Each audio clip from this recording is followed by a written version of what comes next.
ان سوالوں کے جواب دیے، بلکہ وہ تفصیل بھی بتائی ہے جو کسی اور کے علم میں نہیں تھی۔ آج کا عنوان، نہ تو وہ کاہن ہے نہ ہی مجنون۔ حج کا موسم قریب ہے۔ قریش کے سرداروں کو اس بات کی فکر ہے کہ حج کے لیے سارے عرب سے لوگ مکہ آئیں گے، نئے دین اور نبی کے بارے میں سنیں گے تو رسول اللہ صلی اللہ علیہ وآلہ وسلم کی طرف جائیں گے۔ اگر ایسا ہوا تو وہ رسول اللہ کی باتیں سن کر ایمان لے آئیں گے۔ یہ انہیں کسی طور منظور نہیں ہے۔ وہ تو چاہتے ہیں کہ جو لوگ اب تک ایمان لا چکے ہیں انہیں بھی کسی طرح ان کے دین سے پھیر دیں۔ بھلا اس دین کے ماننے والوں کی تعداد میں اضافہ انہیں کیسے منظور ہو؟ اب کیا کریں؟ یہ ایک نئی الجھن آ گئی ہے۔ ایک طرف انہیں فکر ہے کہ حج کے لیے مکہ آنے والے مہمانوں کے لیے انتظام کریں، تو دوسری طرف رسول اللہ کی کامیابی ان کے لیے درد سر ہے۔ ولید بن مغیرہ بہت امیر اور بنی مخزوم کا سردار ہے۔ 1 سال بیت اللہ کا غلاف قریش کے سارے قبیلے مل کر بنواتے ہیں اور 1 سال ولید اکیلا۔ اس کے 10 بیٹے ہیں، لیکن کاروبار اور تجارت کے لیے ولید اپنے کسی بیٹے کو مکہ سے باہر نہیں بھیجتا، بلکہ اس کے غلام ہی جاتے ہیں۔ ولید بہت اثر و رسوخ والا سردار ہے۔ ولید بن مغیرہ ابو جہل کا حقیقی چچا ہے۔ سب لوگ ولید بن مغیرہ کے گھر جمع ہیں۔ حج کے انتظامات اور نئے دین کی مخالفت زیر بحث ہے۔ ولید ایک ذہین انسان ہے اور عمر میں بڑا بھی۔ قریش کے سردار ولید کی بہت عزت کرتے ہیں۔ قریش کے تمام قبیلے مشکل معاملات کے حل کے لیے ولید سے ہی رابطہ کرتے ہیں۔ وہ معاشرتی مسائل کا بہت تجربہ رکھتا ہے۔ ولید نے بات یوں شروع کی ہے: حج کے دن قریب ہیں، سارے عرب سے لوگ حج کے لیے آئیں گے۔ محمد کے دین کی خبر ان تک پہنچ چکی ہوگی۔ اگر وہ اس بارے میں نہیں جانتے تو مکہ آ کر انہیں ضرور معلوم ہو جائے گا اور اس بارے میں مزید جاننا چاہیں گے۔ ہمارے جواب مختلف ہوئے تو لوگ ہمارا مذاق اڑائیں گے، ہمیں جھوٹا سمجھیں گے۔ اس لیے ضروری ہے کہ ہم سب مل کر ایسا جواب سوچیں جو ہمیں فائدہ دے اور لوگوں کو محمد سے دور رکھے۔ آج ہم یہاں اکٹھے ہیں تو سوچ لیتے ہیں کہ کیا کہا جائے۔ قریش کے سرداروں میں سے ایک بولا: ابا شمس، آپ ہم سب سے زیادہ تجربہ کار ہیں، ان معاملات کو ہم سے بہتر سمجھتے ہیں۔ آپ ہی بتائیں کہ ہمیں کیا کرنا چاہیے۔ آپ جو فیصلہ کریں ہم سب اس پر عمل کریں گے۔ ولید بن مغیرہ کہہ رہا ہے: تم لوگ اس بارے میں اپنی رائے دو۔ سب نے مشورہ دینا شروع کر دیا ہے۔ کسی نے کہا ہے: ہم کہیں گے کہ محمد کاہن ہے۔ ولید کہہ رہا ہے: خدا کی قسم، محمد کاہن نہیں۔ ہم نے کاہنوں کو دیکھا ہے، ان کے کلام میں ایسی سنجیدگی نہیں ہوتی۔ محمد کے کلام میں چالاکی ہے، نہ ہی کاہنوں جیسی گنگناہٹ۔ وہ کاہنوں کی طرح اندازوں سے باتیں نہیں بتاتا۔ کاہن تو آئے دن اپنی باتیں بدلتے رہتے ہیں، محمد تو ایسا نہیں کرتا۔ اس کی باتیں تو دل میں اترتی ہیں۔ دوسرا کہہ رہا ہے: ہم کہیں گے کہ محمد مجنون ہے۔ ولید بن مغیرہ نے اتفاق نہیں کیا۔ محمد مجنون نہیں، ہرگز نہیں۔ اس میں مجنون والی ایک بھی نشانی نہیں ہے۔ نہ اس کے جسم کے حصے کانپتے ہیں، نہ ہی اس کی زبان سے عجیب و غریب باتیں نکلتی ہیں۔ اس نے تو کبھی غیر سنجیدہ بات کی ہی نہیں، نہ وہ بہکی بہکی اور بے ربط باتیں کرتا ہے۔ اس کی باتیں تو عقل سے بھری ہوتی ہیں۔ کیا مجنون ایسے ہوتے ہیں؟ قریش بھی عجیب ہیں۔ وہ رسول اللہ کو کاہن بھی کہتے ہیں اور مجنون بھی، جبکہ کاہن اور مجنون ایک دوسرے سے بالکل الٹ ہیں۔ کاہن چالاک اور مجنون دیوانہ ہوتا ہے۔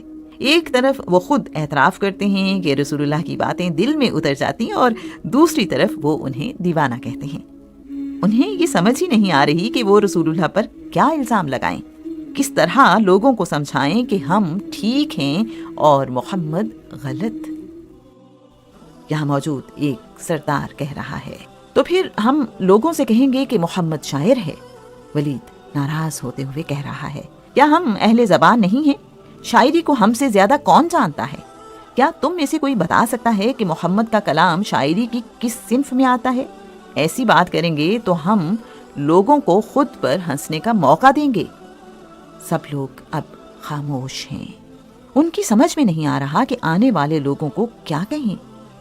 کچھ دیر بعد ایک سردار بولا: ہم لوگوں کو بتائیں گے کہ محمد جادوگر ہے۔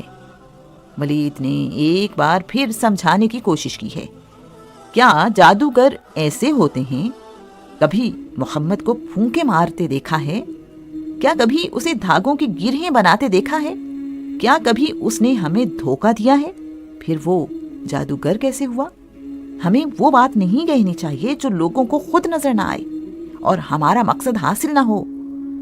ایک سردار کہہ رہا ہے، کیا ہم محمد کی تعریفیں کریں اور لوگوں سے کہیں کہ اس سے دور رہو، اس سے نہ ملو؟ یہ کیسے ممکن ہے؟ ولید نے انہیں سمجھایا ہے، بات محمد کی تعریفیں کرنے کی نہیں، ہمیں ایسی بات کہنی ہے جو حقیقت کے قریب ہو۔ اگر کوئی محمد سے ملے تو ہمیں جھوٹا نہ کہے۔ سب لوگوں نے ولید سے کہا ہے، ابا شمس، پھر آپ ہی ہمیں اس مسئلے کا کوئی حل بتائیں۔ ولید بن مغیرہ نے رائے دی ہے کہ یوں کہا جائے، محمد کی باتیں سننے والا گم ہو کر اسی کا ہو جاتا ہے۔ ہمیں چاہیے کہ ہم مکہ آنے والے لوگوں سے کہیں، محمد ایک ساحر ہے جس کے سحر میں آ کر لوگ اپنے دین سے پھر جاتے ہیں۔ اس کی زبان دل موہ لیتی ہے، جو کوئی محمد کی بات سنتا ہے اسی کا ہو جاتا ہے۔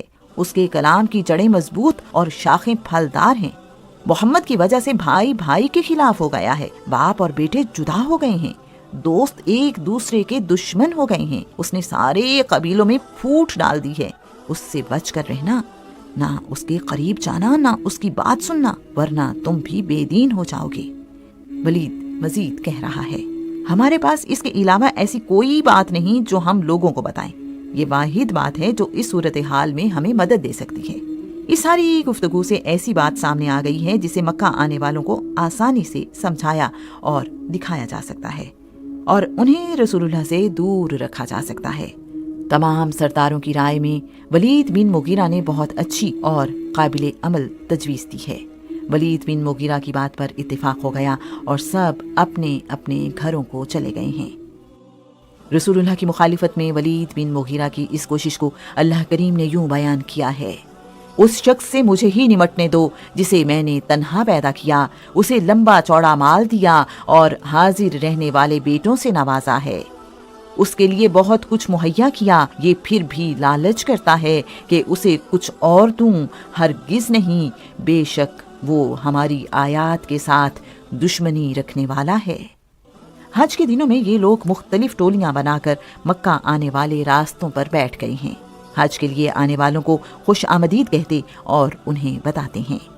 مکہ میں ایک شخص نے نیا دین نکالا ہے، وہ ایک ساحر ہے، جو کوئی اس کی بات سنتا ہے بس اسی کا ہو جاتا ہے۔ اس نے لوگوں میں اتفاق اور محبت ختم کر دی ہے۔ تم لوگ ہمارے مہمان ہو، اس لیے ہم تمہیں آگاہ کر رہے ہیں۔ اس کا نام محمد ہے، تم لوگ نہ اس سے ملنا نہ ہی اس کی بات سننا، تم لوگ اس سے بچ کر رہنا۔ مکہ شہر آ جانے کے بعد جو شخص رسول اللہ سے ملنا چاہے یا ان کے متعلق پوچھے تو ابو جہل انہیں کہتا ہے، محمد سے بچ کر رہو، یہ شخص زنا کو حرام کہتا ہے، جو کہ عرب کی پرانی روایات میں سے ایک ہے، بھلا ان کے بغیر زندگی کا کیا مزہ؟ تم لوگ محمد سے بچو اور اپنا دین بھی اس سے بچاؤ، یہاں سے واپس چلے جاؤ، ہم خدا کے گھر کے رکھوالے ہیں، تمہارے گناہوں کا بوجھ ہم اٹھا لیں گے۔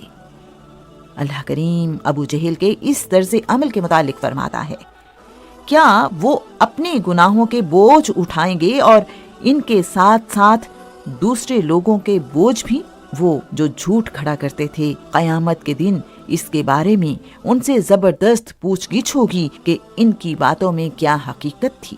قریش مکہ کی حاجیوں کو رسول اللہ سے دور رکھنے کی کوششوں سے ہوا کچھ یوں کہ جس شخص کو کچھ بھی پتا نہیں تھا اسے بھی نئے دین اور رسول اللہ کے بارے میں علم ہو گیا ہے۔ مکہ آنے والے کچھ لوگ ان باتوں کی تصدیق کے لیے رسول اللہ کے پاس آئے ہیں، رسول اللہ سے ملتے ہی ان پر ایمان لے آئے ہیں۔ کچھ لوگ جو قریش کی باتوں میں آ گئے، حج سے واپسی پر جس شہر یا گاؤں سے گزرتے ہیں رسول اللہ کا ذکر کرتے ہوئے جاتے ہیں۔ قریش کے سرداروں کے اس منصوبے سے رسول اللہ کا پیغام دور دور تک پہنچ گیا ہے۔ اب رسول اللہ کا ذکر عرب کے کونے کونے میں ہو رہا ہے۔ قریش کے سردار کئی بار یہ کوشش کر چکے ہیں کہ ابی طالب کو ڈرائیں تاکہ وہ رسول اللہ صلی اللہ علیہ وآلہ وسلم کو دین اسلام کی تبلیغ سے روکیں۔ انہوں نے یہ کوشش رسول اللہ کے ساتھ براہ راست بھی کی، لیکن انہیں ناکامی کا منہ دیکھنا پڑا ہے۔